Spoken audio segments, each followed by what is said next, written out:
Fala pessoal, tudo bem com vocês? Professor Giovanni aqui e hoje vamos fechar esse assunto que fala da formação dos climas da Terra. Veja, a gente vem construindo aqui um raciocínio, já falamos de biomas, já falamos de poluição aí um pouquinho em relação ao efeito estufa. Lembrando que o efeito estufa não é um processo, de poluição, o efeito estufa é um processo natural que garante inclusive a vida no nosso planeta da maneira que nós conhecemos. Mas o problema relacionado ao efeito estufa é o agravamento desse efeito estufa, que pode aumentar a temperatura global, trazendo como consequência o aquecimento global. Vamos continuar aqui falando em relação a esses desequilíbrios ambientais. E é comum quando a gente estuda desequilíbrios ambientais a gente falar em camada de ozônio. Gostaria também de deixar bem explicado aqui para vocês que a camada de ozônio não é um impacto ambiental. A camada de ozônio também é um processo natural. Mas o que é então, professor, o impacto, o desequilíbrio ambiental relacionado à camada de ozônio? A gente vai estudar a destruição da camada de ozônio. Isso sim é um problema, tá? A destruição da camada de ozônio é um problema. Por quê? Veja, nós temos aqui a camada de ozônio, que é uma camada em que nós observamos aqui uma faixa de ozônio, e o ozônio ele é tóxico quando ele está próximo da cidade. Mas lá na camada de ozônio, que geralmente fica em torno de mais ou menos aí 25 quilômetros, então imagine 25 quilômetros em relação à superfície, você tem aqui a camada de ozônio. 25 quilômetros a 45 quilômetros mais ou menos é onde varia aí a altitude que nós encontramos a camada de ozônio. Lá nessa região não tem problema. Ali esse ozônio ele faz inclusive um trabalho fundamental para a humanidade. Ele filtra essa radiação mais nociva que vem do Sol. Então os raios solares mais nocivos, essa radiação ultravioleta mais nociva, ela acaba sendo filtrada, ela não chega até a superfície. Então olha a importância da camada de ozônio. Ela funciona como um filtro, não deixando que esses raios mais prejudiciais cheguem até a superfície. Só que, devido a alguns processos aí industriais, o uso de algumas substâncias, principalmente o CFC. O que é o CFC? Clorofluorcarbono. Então, o CFC, clorofluorcarbono, muito utilizado aí na década de 70, início da década de 80, esse gás, o famoso gás freon, ou CFC, ele era utilizado em sprays, era utilizado na indústria de isopor, nas geladeiras mais antigas era também utilizado o CFC como um gás refrigerante, ou seja, um gás ali importante para o processo de refrigeração nas geladeiras mais antigas. Não é o caso das geladeiras mais modernas, já não uso mais o CFC. Então uma geladeira mais antiga, lá da década de 70, 80, utilizava ainda o CFC como um gás refrigerante. Só que tem um problema, porque o CFC, que é o clorofluorcarbono, tem o cloro, e o cloro ele tem uma afinidade química, a gente poderia dizer assim, que ele tem uma atração muito grande pelo oxigênio. Então, uma vez que a gente libera o CFC, e esse CFC ele vai para a atmosfera, ele reage com o ozônio. Então, imagina o clorofluorcarbono, um átomo de cloro reagindo com o ozônio. Esse oxigênio ele é roubado por um átomo de cloro. E aí você não tem mais ali, olha só, a camada de ozônio. Então o problema que a gente discute aqui é o buraco da camada de ozônio.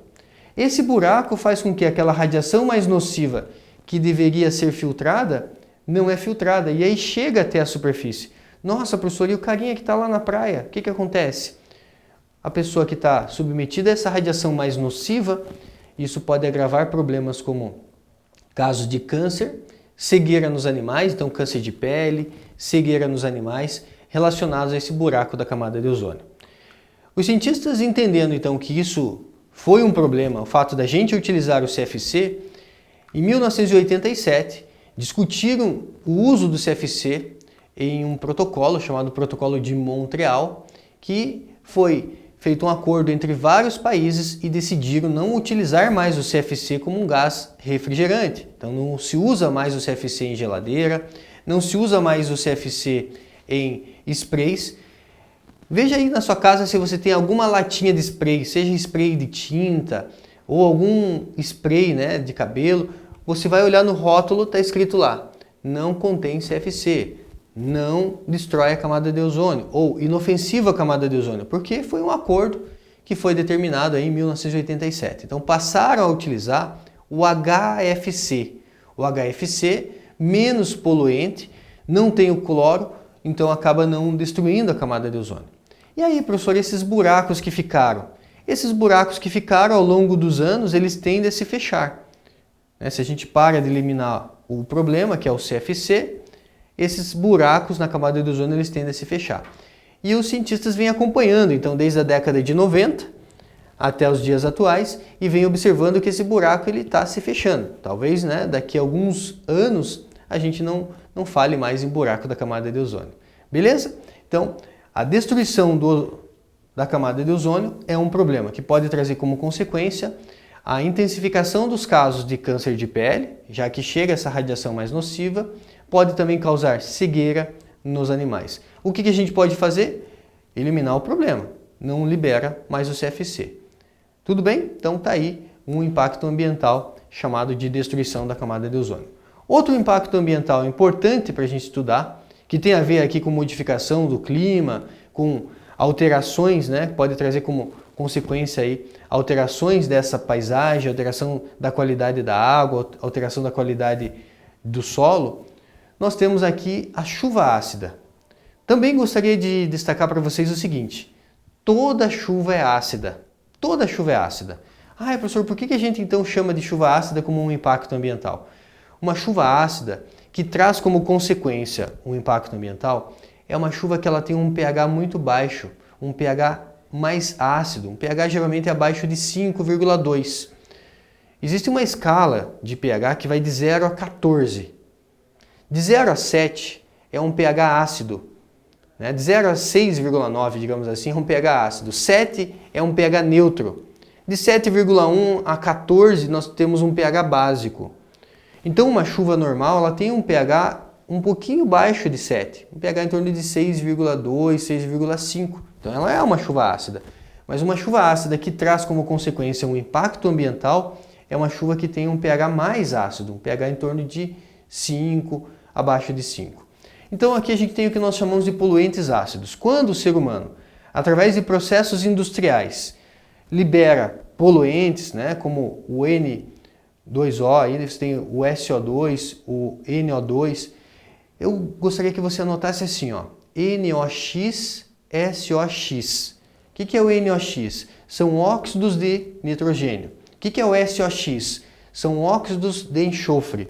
Então, quando a gente elimina óxidos de nitrogênio e óxidos de enxofre, esses poluentes ácidos, eles podem reagir com a água, formando substâncias ácidas, como o ácido sulfúrico.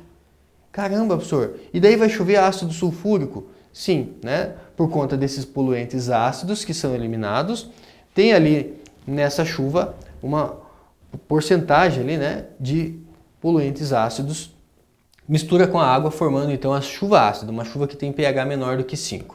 O que isso pode trazer de consequência? Isso pode alterar a qualidade do solo, o pH do solo, então altera o pH do solo, altera o pH da água, e você que tem aquário aí na sua casa, você sabe, você tem que cuidar, você tem que monitorar a qualidade da água. Se muda, o peixinho pode morrer. A mesma coisa acontece no ambiente de forma natural. Se muda o pH da água, a qualidade da água, os peixinhos da água podem morrer. Então, um impacto aí da chuva ácida está relacionado a essa mudança de qualidade do solo, mudança de qualidade da água. Então, gases poluentes de interesse ambiental, temos os óxidos de enxofre, o SOx, liberado pelas indústrias, processos industriais, veículos automotores, utilizado na produção do ácido sulfúrico, H2SO4, e pode causar o quê? O que pode trazer como consequência? Pode causar bronquite, asma, enfisema pulmonar. Na atmosfera, contribui para a formação das chuvas ácidas. Então, conforme você vê aqui na paisagem, SOx, o SO2 pode misturar com a água e formar ácido sulfúrico, alterando a qualidade da vegetação, alterando a qualidade do solo, alterando a qualidade da água. Nós temos ainda como gases poluentes aí, né? Aqui o NO2, o NOx, liberado pelas indústrias, pode causar bronquite, asma e também enfisema pulmonar. Na atmosfera contribui para as chuvas ácidas. Então eu pedi para você anotar NOx e SOx, óxido de enxofre, óxido de nitrogênio. Também pode reagir com a água, formando aí substâncias ácidas. Temos ainda a inversão térmica. O que acontece na inversão térmica? Olha essa paisagem aqui que você vê um centro urbano e você vê uma nuvem aqui, né, de poluição. O que acontece aqui? Ó? De modo natural, você tem aqui um centro urbano. É mais comum você ter o ar quente aqui próximo da cidade, quando a gente vai para cima o ar frio. Isso é o normal. E isso facilita a dispersão do poluente. Por quê? O ar quente ele é menos denso, então ele tende a subir. O ar frio que está lá em cima ele é mais denso, então ele tende a descer. Então acontece o que a gente chama de correntes de convecção. O ar quente sobe, o ar frio desce. Só que quando esse ar quente sobe, ele faz um favor. Ele leva os poluentes embora. O ar frio desce. O ar quente sobe levando esses poluentes, então ele facilita a dispersão dos poluentes. Agora, o que pode ser chamado então de inversão térmica? A inversão térmica, ela não é culpa do ser humano. Ela é um processo que ocorre naturalmente, né, e pode ocorrer aí principalmente no inverno. Então, no inverno, podemos observar uma inversão térmica. Por conta daquele ar frio que é mais denso, pode vir para baixo, naturalmente. E aí o ar quente fica aprisionado aqui em cima. Então fica ar frio, ar quente, e acima desse ar quente nós temos uma camada de ar frio novamente. Então o ar quente fica aprisionado. Professor, daí não tem a corrente de convecção. Exatamente, daí não tem a corrente de convecção.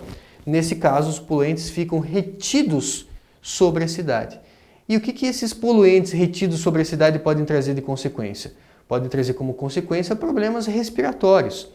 Pode trazer como consequência o que nós chamamos de smog fotoquímico. O que é smog fotoquímico? Olha essas imagens aqui, gente. Smog vem a partir da associação de duas palavrinhas, smoke mais fog, que está relacionado a fumaça mais névoa, ou seja, névoa de fumaça. O smog fotoquímico mais famoso da história foi o que aconteceu no dia 5 de dezembro de 1952, na cidade de Londres. Aqui, durante o dia 5 de dezembro ao dia 9 de dezembro, tivemos centenas de mortes. Pessoas que tiveram contato com poluentes acabaram tendo problemas sérios, problemas respiratórios principalmente sérios. Ou seja, o smog fotoquímico mais famoso da história aconteceu em 1952. Devido a uma retenção dessa poluição, a cidade praticamente parou alguns dias, então do dia 5 de dezembro ao dia 9 de dezembro de 1952, centenas de mortes devido a um smog fotoquímico. E para a gente fechar, vamos falar ainda do monóxido de carbono. O monóxido de carbono, o famoso CO, né, ele traz um problema. Por quê? Ele pode reduzir a capacidade de oxigenação, causando morte por asfixia. Então, quando a gente fala de gases poluentes aí de interesse ambiental, vamos falar aqui também do monóxido de carbono. O monóxido de carbono ele traz um problema. Por quê? Porque ele tem uma afinidade química maior do que o oxigênio pelos nossos glóbulos vermelhos. Os glóbulos vermelhos possuem uma proteína chamada hemoglobina. E é essa hemoglobina que se liga com o oxigênio e vai transportar esse oxigênio por todo o nosso corpo. Mas se tiver oxigênio e tiver monóxido de carbono, a hemoglobina, presente lá nos glóbulos vermelhos, ela prefere se ligar ao monóxido de carbono. E ela não vai transportar oxigênio. E aí, professor? E aí que pode causar uma morte por asfixia. Mas o problema é que o monóxido de carbono ele é incolor, ele é inodoro, ou seja, ele não tem cheiro, e ele é liberado a partir de uma combustão incompleta da matéria orgânica. Pense assim, ó, uma combustão completa libera gás carbônico, uma combustão incompleta libera monóxido de carbono. Então, se tiver monóxido de carbono em um ambiente, eu não consigo saber se tem, porque ele não tem cheiro, ele é incolor. Agora, ele pode se ligar irreversivelmente à hemoglobina, que é uma proteína que fica dentro dos glóbulos vermelhos, podendo causar morte por asfixia. Então, esse é o problema do monóxido de carbono. Maravilha, gente! Encerramos assim esse ciclo aí falando de formações dos climas da Terra. Até mais, tudo de bom para vocês!